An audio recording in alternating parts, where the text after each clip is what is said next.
Welcome back to the channel, guys. My name is Gene. You guys are watching NHL Aftermath. This is for March the 9th, 2024, episode 27, and it is the post-trade deadline special. I'm going to be bringing in Sammy in just a moment here. But yeah, it was a very interesting day in the NHL yesterday, as a lot of bodies got moved, some significant trades, some minor trades. We're going to discuss 9 of the 45 trades that took place since the calendar year switched over. And I'm going to bring in Sammy right now to discuss what we witnessed here. But first of all, obviously, I'm going to ask Sammy how things are and what he's been up to. Sammy, how are you, man? How are things? Oh, I'm okay. A little worse for wear, but otherwise not doing too shabby. And I see you're all geared up in Carolina. I wonder why, Sammy. I don't know. No reason at all. No reason at all. Just for fun, just for fun. Okay. Well, we might end up discussing exactly why you are. Yeah. So again, there was a total of 45 trades that took place since the calendar year switched over. Realistically, the trade deadline kind of starts, I guess, 2 to 3 weeks prior to the deadline. And I think the official start was when Tanev got dealt. I think that was the official start of the trade deadline period. Since then, we've witnessed quite a few trades, and both Sammy and I can attest to this, that a couple of them slipped through the fingers of the Oilers and the Canucks, as we were hoping to get a couple key players there. Let's get into this, Sammy. Let's talk about what happened at the end of the trade discussion that I give you. I'm going to ask you who was the winner, who was the loser, and I'll get your thoughts on that. Sound good, Sammy? Sounds good to me. All right, let's start off with our first trade that took place, and this is going back. Oh, actually, no, we're going to talk about Jordan Eberle getting re-signed. He was actually supposed to be on the market, but he did re-sign.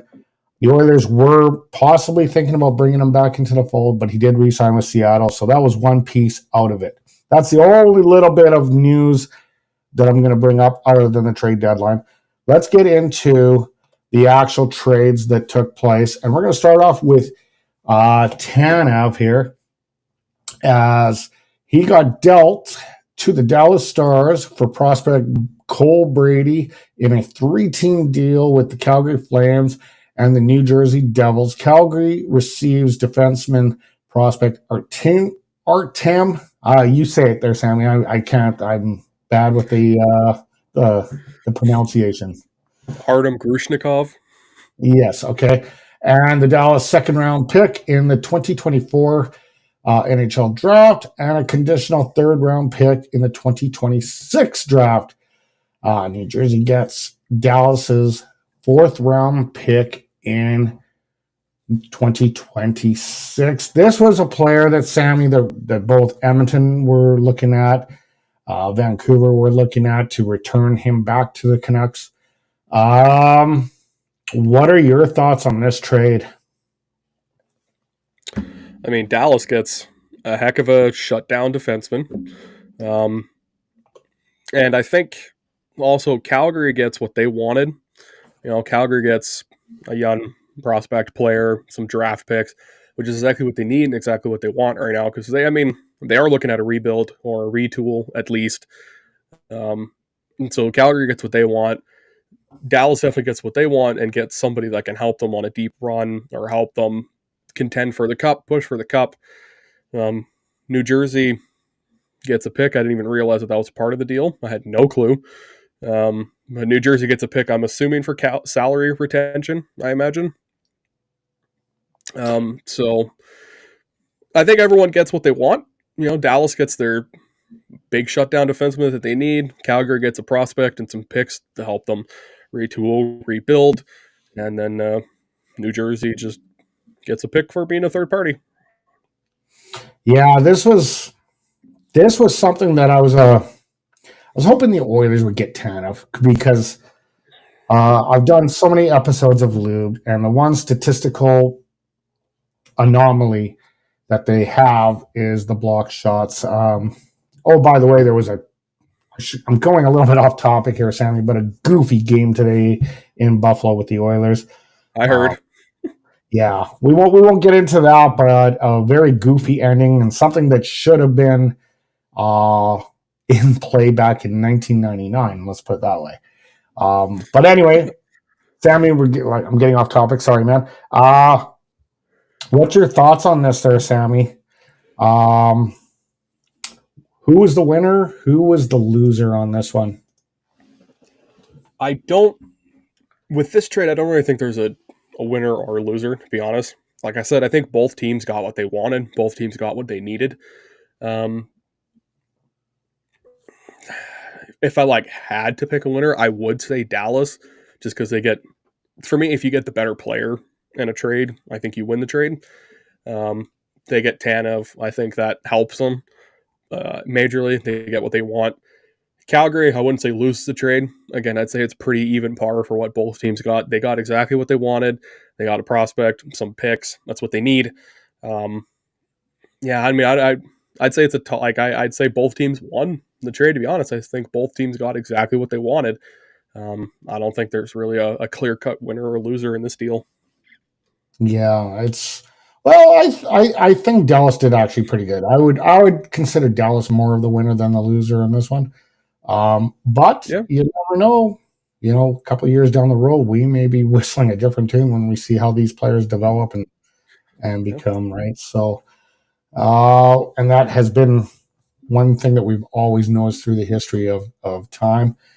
The next trade we're going to discuss there, Sammy, is forward Vladimir Tarasenko gets traded from the Ottawa Senators for a conditional fourth-round pick in the 2024 NHL draft and a third-round pick in the 2025 draft. I think Florida did really well on this one. I know he's a little bit aging, but I think they did pretty good on this one there, Sammy. There's considering the talent that they already have and what they were able to do last year, and I think the biggest Achilles heel that they had last year is they didn't have the depth. They were too banged up in that final, and that's what costed them the Stanley Cup. What are your thoughts, man? I think Florida got a great veteran player, veteran asset onto a team that is currently the number one team in the NHL and is looking to repeat on the success of last year, of making it to the Stanley Cup final, hoping to go that extra step further and actually capturing the cup. And I think Tarasenko is an asset that can absolutely help them do that. Tarasenko's won the Stanley Cup in St. Louis, so he knows what it takes. He's been on a team that's done it. So I think that's a great pickup for Florida. I do look at that and I'm like, oh yeah, second and a third. Like Vancouver couldn't have paid a second and a third for Tarasenko, but that's my own personal feelings. I think Florida did really well. Again, Ottawa got back, a fourth and a third, not second and a third, but a fourth and a third. I think that's, Ottawa got a couple picks back.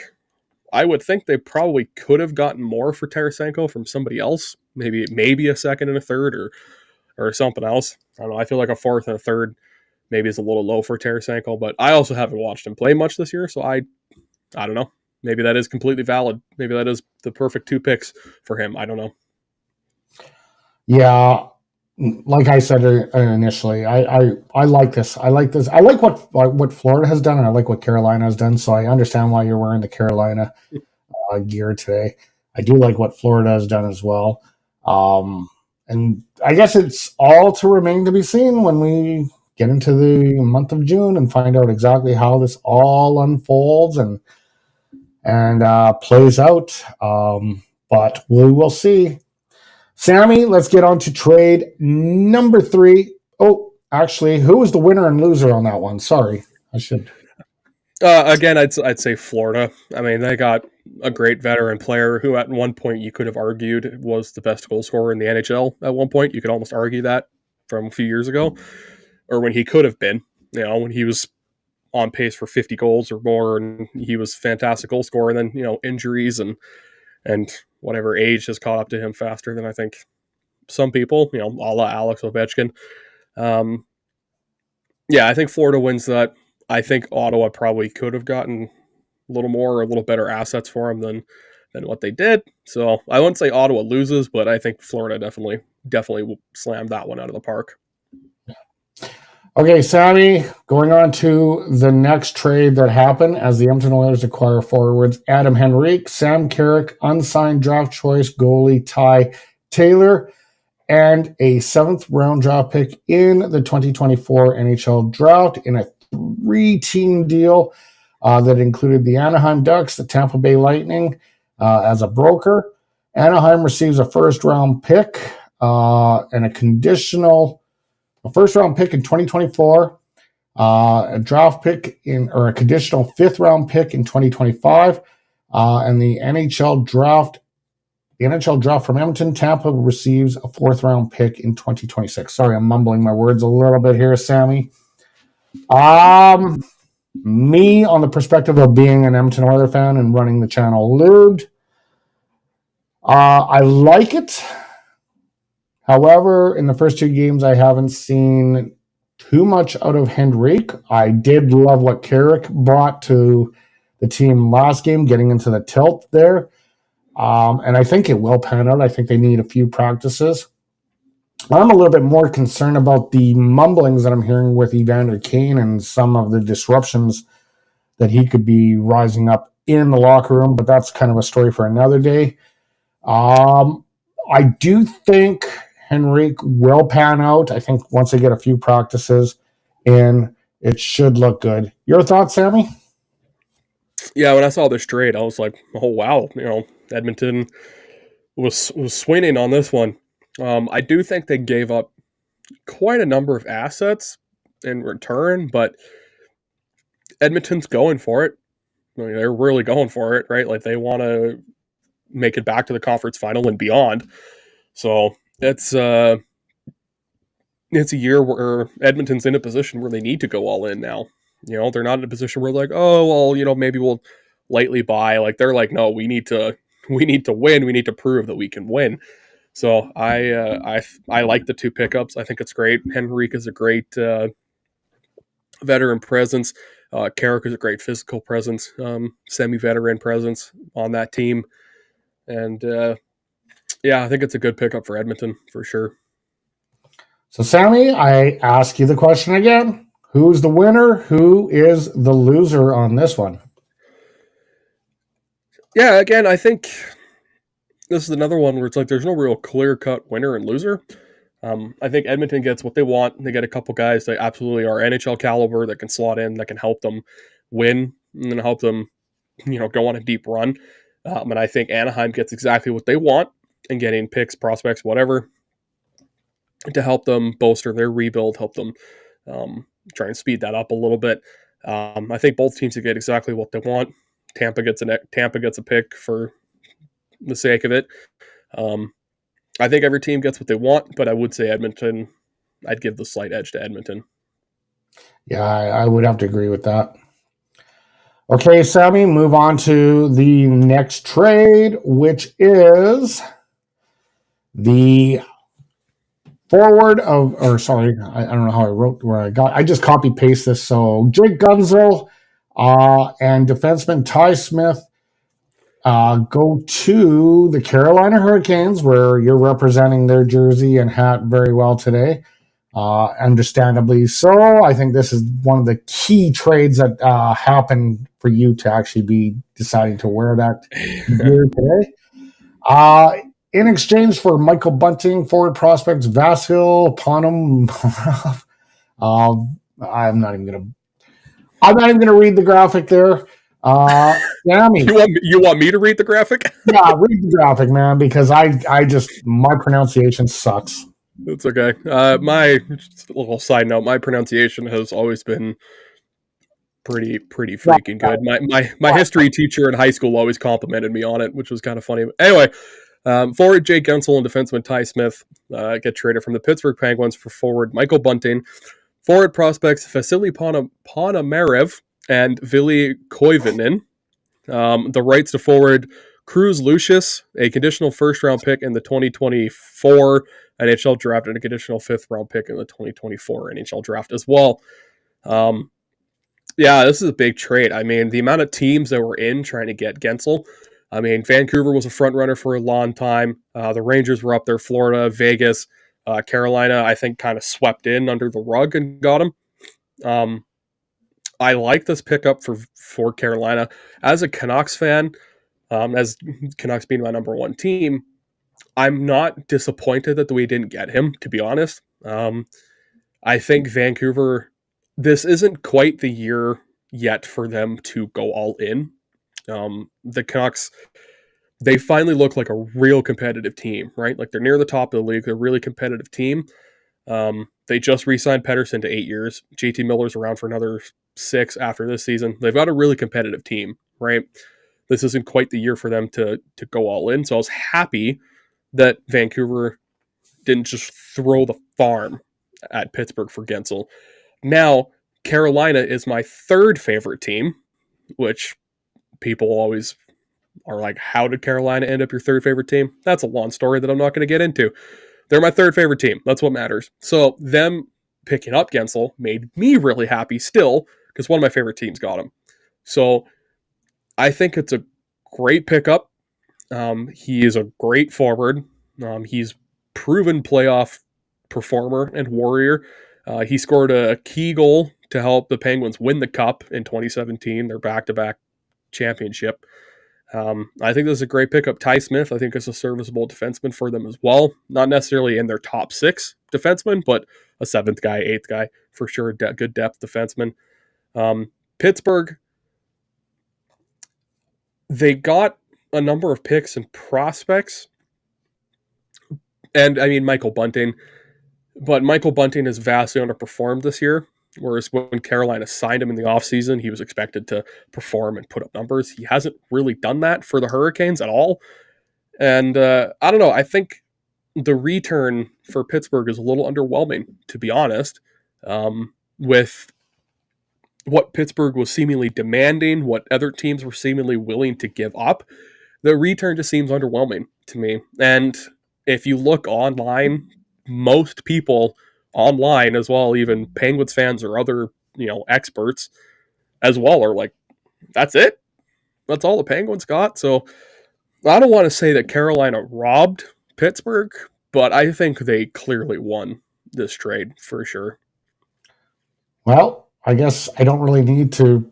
I'll still pop up the graphic. It's obvious what you just said, that Carolina definitely won this one going forward on this one. Mhm. And I would have to agree with you. I mean, yeah, Carolina soup to the nuts right now. And so is a lot of Western Conference teams. It's going to be crazy. Yeah. Okay, Sammy, let's move on to the next trade, which involves Evgeny Kuznetsov traded to the Carolina Hurricanes by the Washington Capitals on Friday for a third-round pick in the 2025 NHL draft. And defenseman Cal Salgin, a conditional pick. You can correct my pronunciation on that if you want. I'd pronounce it like Solin, probably. Yeah. Fair enough. Good enough. I'm brutal with the pronunciation, so I'll just give you the benefit of the doubt. Yep. This is an interesting one, Sammy, as Evgeny Kuznetsov was in the player assistance protocol or whatever they name it now, due to substance abuse issues. As soon as he came back from that, he was waived, and no one did pick him up on the waive after being waived. So then, hence the trade came. This was something I think the parting of ways had to happen on this one. What do you think, Sammy? Yeah, I mean, I think the relationship has definitely been stained between Kuznetsov and the Washington Capitals, which sucks because he was a good veteran guy for them for a long time, played on that team forever, won a Stanley Cup with them. So it sucks to see that relationship kind of fade out. And I'm not surprised that, Carolina clearly wanted him, and I'm not surprised if they didn't claim him on waivers, because now they were able to pick him up in a trade and get an extra asset for him. And also, Washington retained, I believe, 50% of his contract. So Carolina gets him for half the price, a good serviceable centerman that can help them either in their top six, third pairing guy, or third line guy, whatever. But a serviceable forward that's a proven winner, won a championship. This, again, I think is a fantastic pickup for the Hurricanes. I wouldn't necessarily also say, like the Capitals lost, to go into the winners or losers section. I wouldn't necessarily say the Capitals lost this trade because I think they needed to move him, and everyone knew they had to move him. So I think under a normal circumstance, if it was, Kuznetsov didn't have the history of problems that he's had, I think he probably would have fetched a much higher return. And so for that, I'd say Washington lost this deal just because of the history surrounding the principle of it. But I think Carolina picking up Kuznetsov, I think that's a fantastic pickup. And I've seen pictures of him on social media in his first practice with the Hurricanes. He's got a bright smile. He looks ecstatic to be there. So I think that's good. He's coming in. He's excited to play for them, and he hopes to win with them. And I think they have a very, very good shot at winning the Stanley Cup.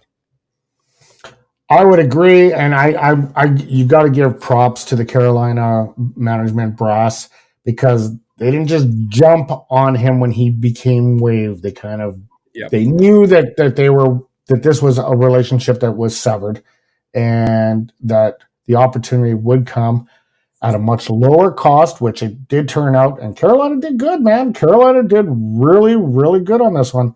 So, Sammy, I'm going to ask you the question, even though you kind of summed it up. Who was the winner and who was the loser? Yeah, Hurricanes win this one for sure. Again, like I said, Capitals, they knew they had to trade him. The relationship died out, which sucks.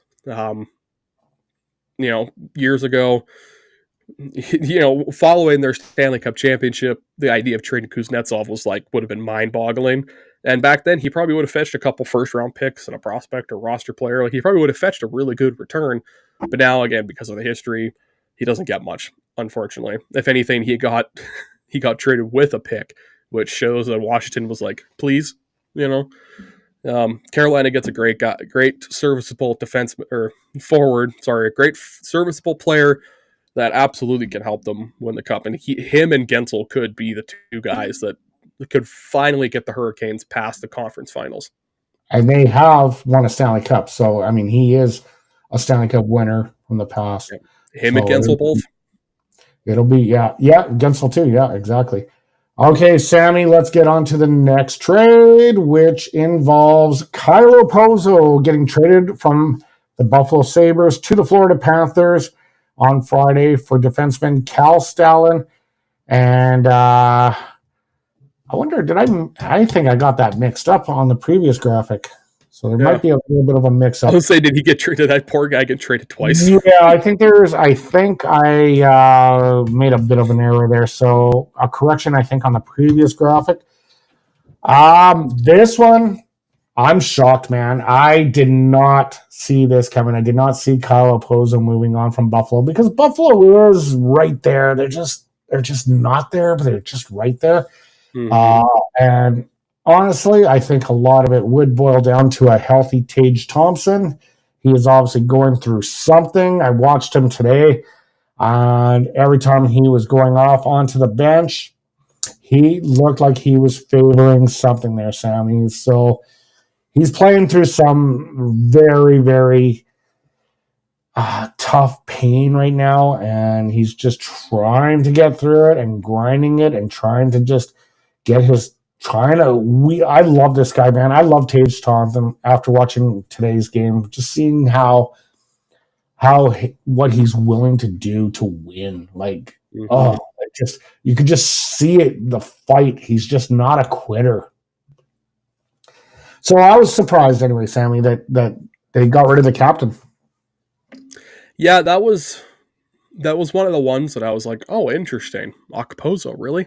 I just didn't expect that to be a trade out or somebody to get moved and be traded. But again, I think he's a good veteran presence that I think can help in Florida's bottom six. He adds a little bit of toughness, a little bit of grit, and certainly a lot of leadership to that team. So I think that's a good pickup for Florida there. Um, too bad. I think for the Sabres, they would have liked to have held on to him.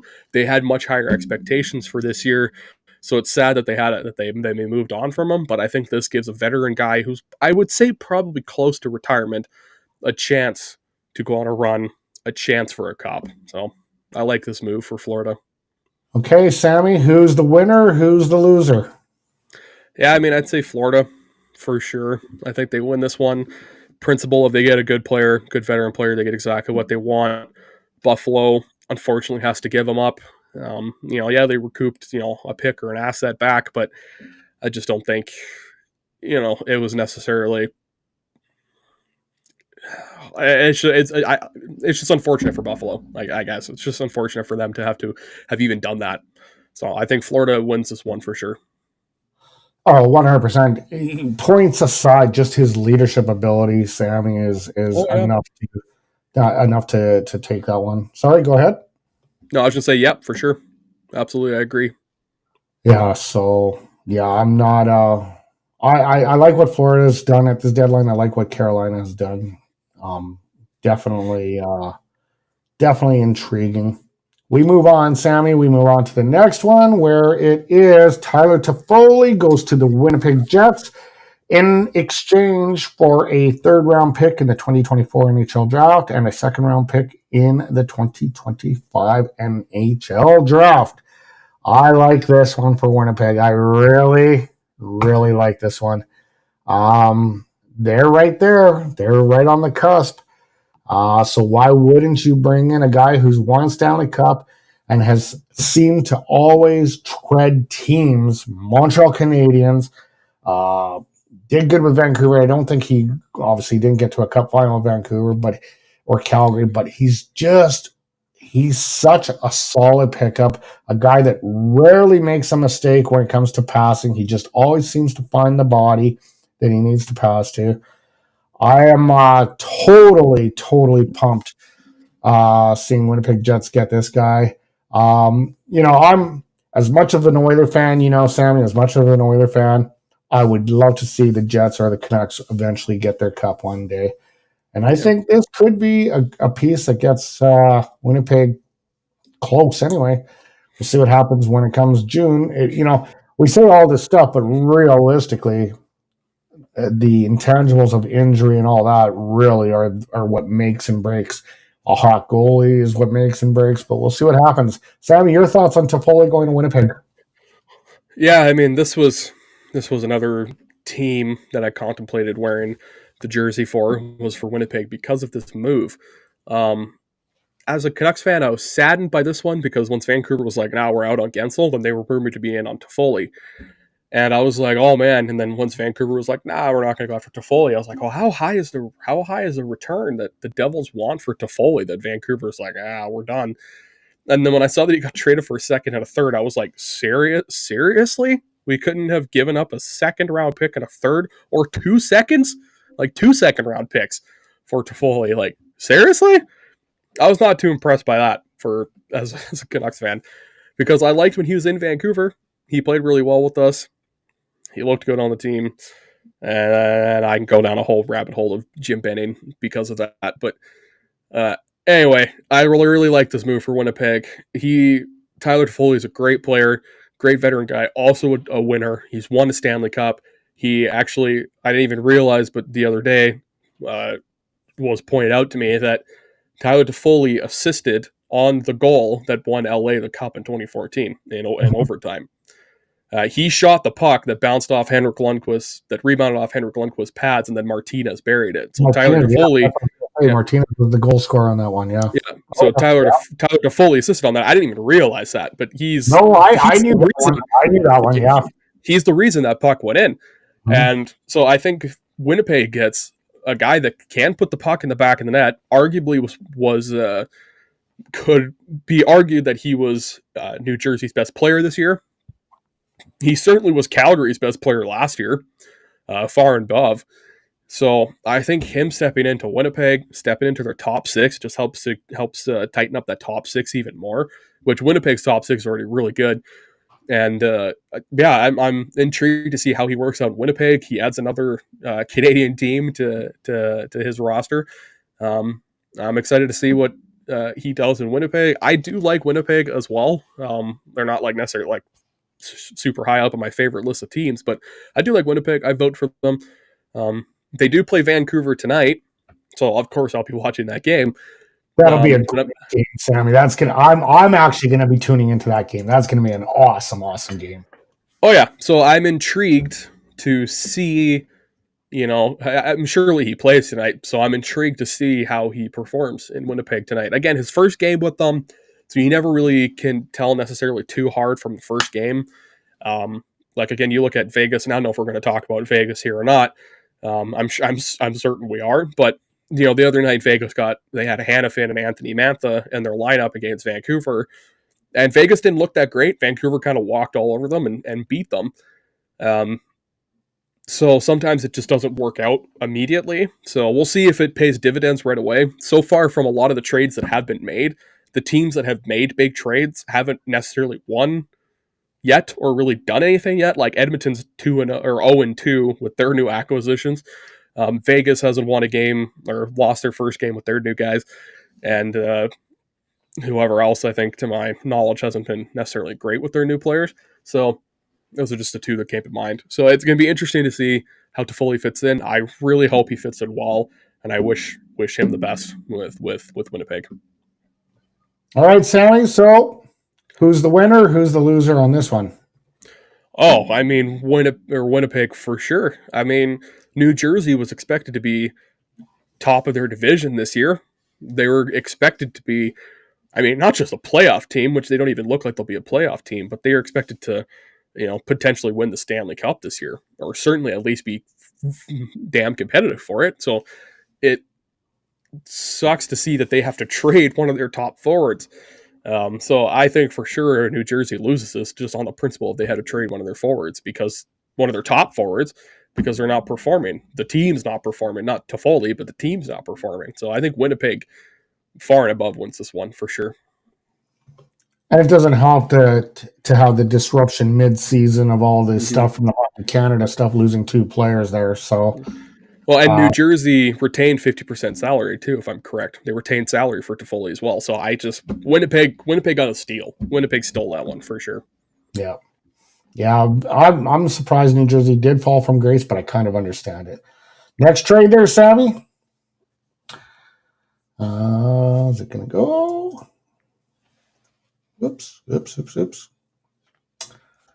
on here? 1 second. Having a little technical difficulty here, Sammy. Just 1 second. All good. I'm imagining Vegas is up next, but... Yeah, if I can get this to work properly, this graphic thing. Which Vegas trade is it going to be? Oh, no, never mind. Patrick Maroon acquired to the Boston Bruins from the Minnesota Wild in exchange for Luke Toporowski, a conditional 6th-round pick, and a pick in the 2026 NHL draft. This, to me, if you ask me, this has the whole writing on the wall that because Milan Lucic, and this would be also if he was playing, it would have been an Oileria night. But if Yeah. Milan Lucic was playing, I don't know if they would go after Maroon, but I think they wanted that big body that Milan Lucic brought. Unfortunately, he will not be suiting up for the remainder of the season. So they wanted some more size. They brought in Patrick Maroon. I call him AKA the Lucky Charm because he went from St. Louis, won a Stanley Cup, went to Tampa, won a Stanley Cup for 2 times. And then, of course, obviously, it fell kind of a little bit short there. Sammy, what are your thoughts? Yeah, Boston gets the one-man dynasty himself. I think it's a good pickup for Boston. It's funny, like I don't like Patrick Maroon because he is that big, physical, tough guy that just beats the crap out of you and can be a little dirty here and there. So like he's one of those players that if he doesn't play for your team, you don't like him, right? Like a Brad Marchand or probably like a Tyler Bertuzzi, Matthew Tkachuk, and Brady Tkachuk. You don't like him if he doesn't play for your team. If he plays for your team, you probably love him. You know, Yep. like Yep. like for me, I think back to 2011, Vancouver had Vancouver had Alex Burrows, Maxime Lapierre, Rafi Torres, 3 guys that most people hated in the NHL. But I loved those 3 guys, right? Because they were on the Canucks. I loved them. And so for me, like the Boston Bruins is my dad's favorite team, right? Because of that, growing up with that, Boston's my second favorite team, and everyone's like, "Oh, how can you be Vancouver and Boston fan at the same time?" It's because I grew up that way before the Stanley Cup final. I grew up with it, so whatever. Um, when I read that notification that Maroon got traded to Boston out loud to my dad, we both just went because we both don't like him. But now we're like, well, we got to vote for him, and no doubt about it, he adds good experience and size to the Bruins team that maybe doesn't necessarily lack size and physicality, but certainly could use more of it. And I think this is something that can help them in a long playoff run. And I think it's a fantastic pickup for Boston. Yeah, I would have to agree. One thing about Patrick Maroon that I took note of, and this was the first meeting back after the horrific injury that Evander Kane took to his wrist, and where Patrick Maroon was actually the guy who skated over his wrist by accident. There was no intention. But the fact that when they were doing the warm up skates, and I was watching the warm up skates, he gave him a little, he was skating around, saw Evander Kane, he checked in on him. How are you holding up? Blah, blah, blah. Gave him a little tap on the shin pads, say, sorry, man. I wish it, very, very respectable. And then like that, when the whistle or the puck dropped, he clicked his switch and he was hitting Evander Kane left and center. So just the fact that he has that ability to just shut down previous things that happened and play the game of hockey is quite a remarkable asset, I think, anyway. Winner or loser there, Sammy? Who do you think? I think Boston wins it for sure. I wouldn't necessarily say it's like clear. Yeah, I wouldn't say it's just like clear cut. Like, yeah, they win the trade. Because Minnesota gets a good pick back, and I don't think that they necessarily needed Maroon on their team. And Minnesota, they're kind of contending for a playoff spot, but not really. Like, they're pretty far out of it. And so they sell off a good veteran guy that I think will be a good experience for Boston. So I'd say Boston wins it. It's not necessarily like, woohoo, they won it, woo, way above, but I think they win it. Yeah, I'd have to agree with you there, Sammy, on that one. Let's get into the next one here. You're anxious. I hope I got a Vegas one in here. I can't remember if I did. I'm pretty sure I do, though. You lost. They made 3 massive trades. Yeah, there you go. There's your Golden Knights. There's the biggest one. Actually, the last trade that we're going to do for this. This is trade number 9. There was several others. If there's something that you want to bring up after this, we will bring it up. But the Golden Knights received Thomas Hertl. I kind of could see this coming, but yet I couldn't, because he is like the one shining star on that team. Yeah. But when they're definitely proven that they are in all-in rebuild mode, as they deal Thomas Hurdle to the Golden Knights for a 2025 third-round pick, 2027 third-round pick. Sharks receive David Enstrom and a 25 first-round pick. If Vegas does this again and then all of a sudden playoffs come and Mark Stone is in the lineup on day one of the playoffs, I'm going to go ballistic. Mm-hmm.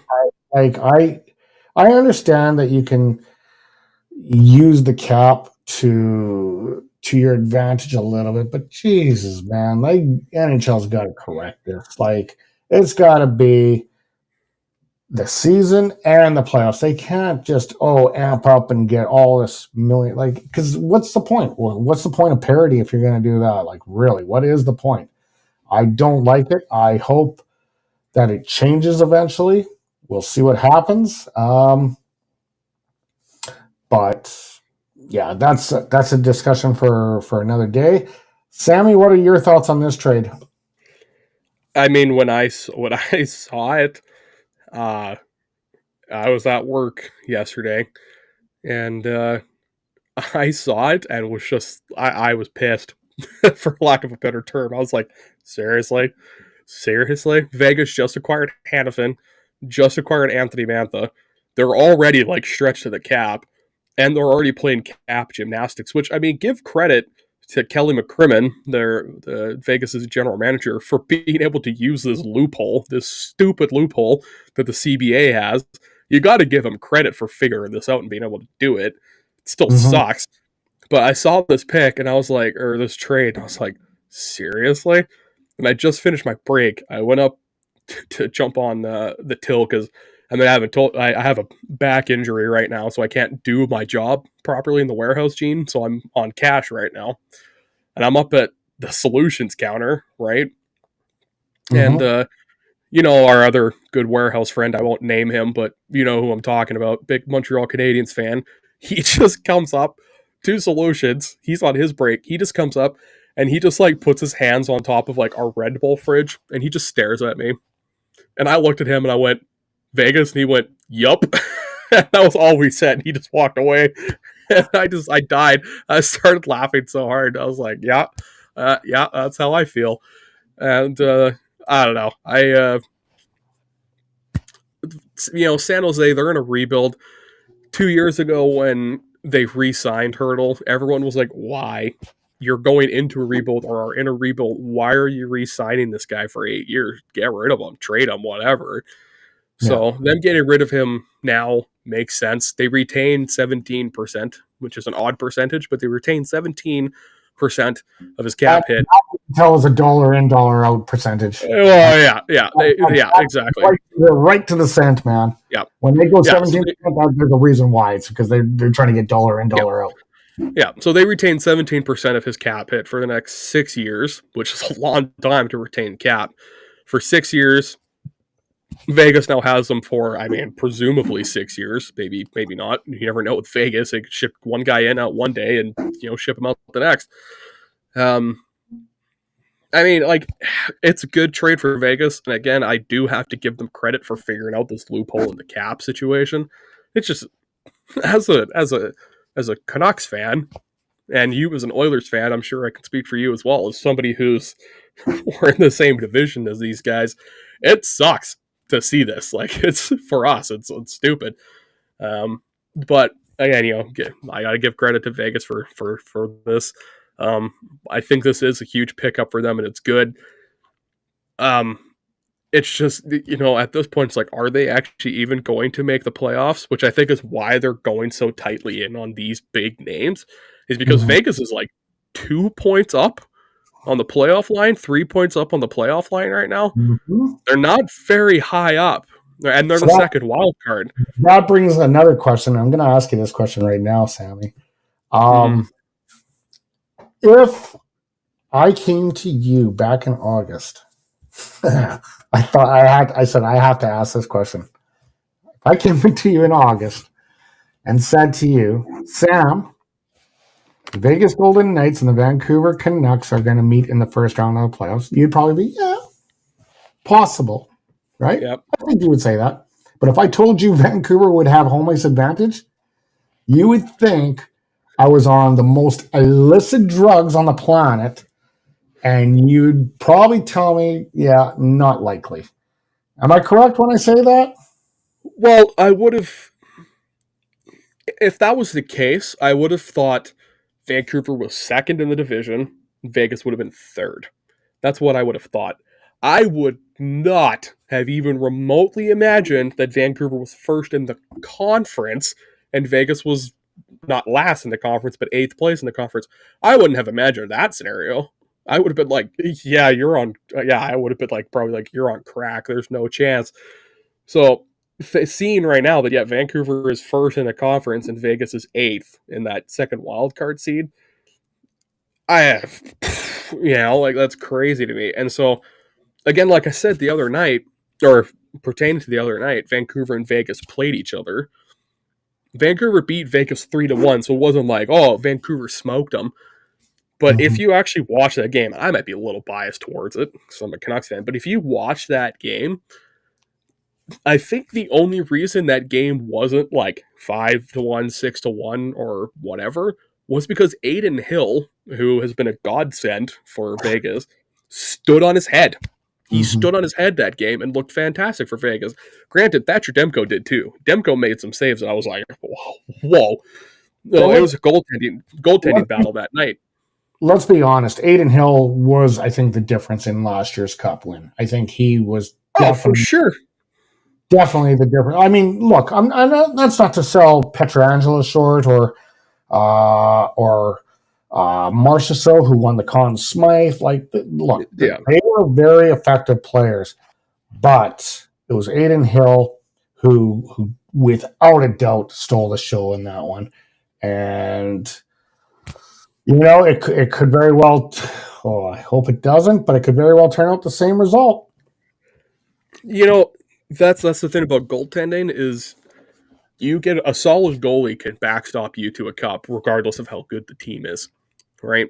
Like, I think back to the 2012 Los Angeles Kings. I don't think that team was necessarily that great, to be honest. They were the 8th seed in the conference that year. They matched up again against Vancouver. I don't think they're necessarily that great of a team, but Jonathan Quick played arguably the best playoff performance in National Hockey League history. Like, his performance in 2012 was unbelievable. And the only other, like, ridiculous playoff performance I can remember from a goalie in at least recent memory was the year before by Tim Thomas. Also, again, matching up against Vancouver in the final, he was incredible that whole playoff run. And again, Boston that year, again, wasn't necessarily a stacked team, realistically. Like, they weren't the stacked team full of superstars. But Tim Thomas played out of his mind and drove him to a cup.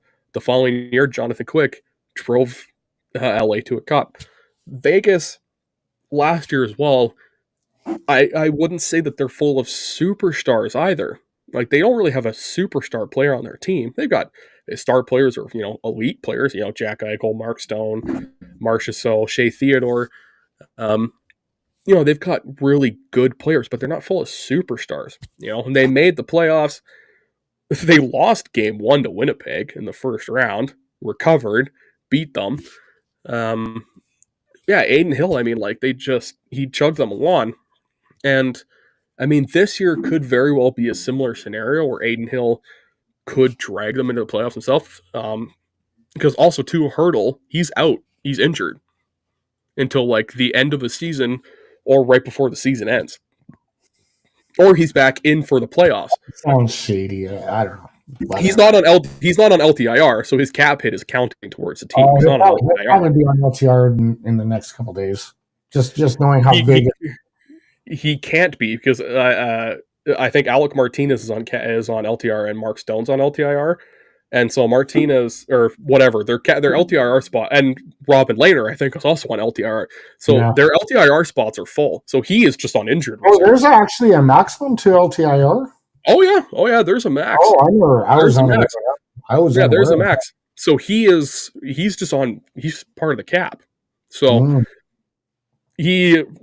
there's no cap circumvention with him at the moment, Yeah. technically.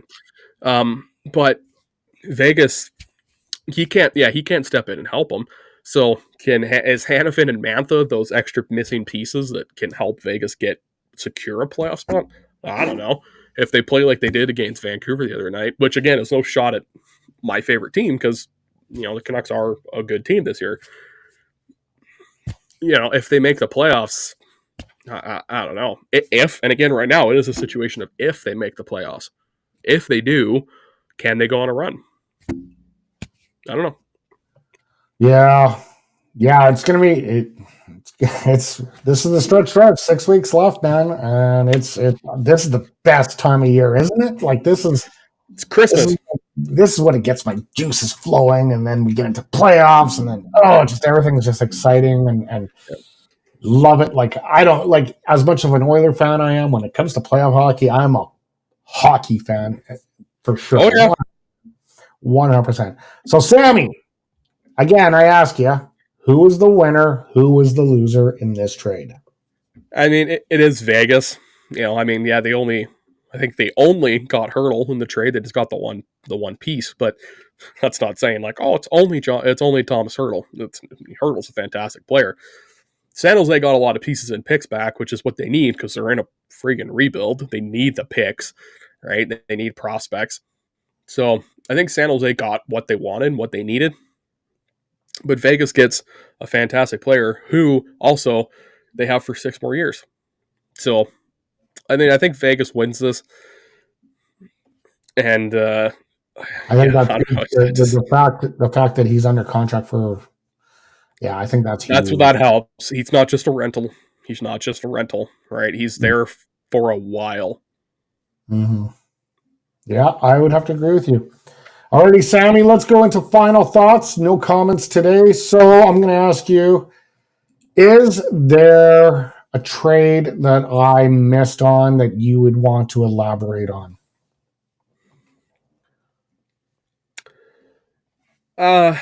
Not really. I mean, I mentioned Noah Hannafin being traded from Calgary to Vegas. That's a pretty big one. Hannafin was this also prized defenseman on the market that a lot of teams wanted. So Vegas getting him, I think, definitely helps with their blue line. Yeah. I was a little underwhelmed by his performance the other night. Again, not necessarily a shot at Vancouver or Vegas as a whole. I was just a little underwhelmed by his performance. I expected more. I'm surprised Vancouver did anything. I'm not. I mean, Patrick Alvin did his post-trade deadline press conference after, and he mentioned how they've made their moves for the year. They made their moves. They traded for Elias Lindholm a few weeks ago, Lindholm was arguably at the time the top fish on the market. Yeah.